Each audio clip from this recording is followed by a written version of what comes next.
উল্টো করবে। স্ট্যাম্প আকারে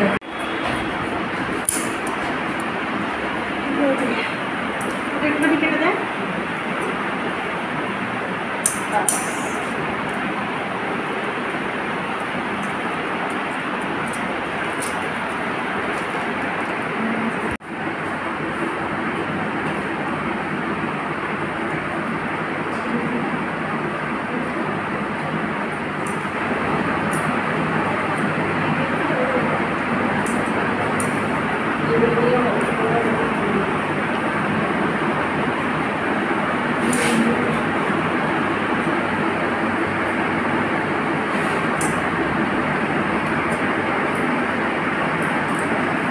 আমরা প্রত্যেকবার নতুন কিছু করার চেষ্টা করি রাখিটা নিয়ে।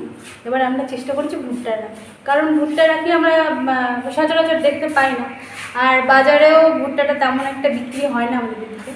যদি আমরা ভুট্টাটা দিয়ে রাখি করি তাহলে আমরা সাধারণ মানুষের কাছে অল্প পয়সা সেটাকে পৌঁছে দিতে পারবো, এবং কিছু মানুষ আছে যারা এটা করে তাদের নিজের জীবিকা নির্বাহ করতে পারবে। এই জন্য আমরা এবার উদ্যোগ নিয়েছি যে ভুট্টা রাখিটা করার জন্য। প্রথম দিকে আমরা চাহিদাটা একটু কম দেখলেও এখন আমরা ভালো চাহিদা পাচ্ছি, সবাই এই রাখিটাকে খুব চাচ্ছে, এবং আশা করছি ভবিষ্যতে আমরা এটাকে আরও ভালো করে ছড়িয়ে দিতে পারবো সবাই।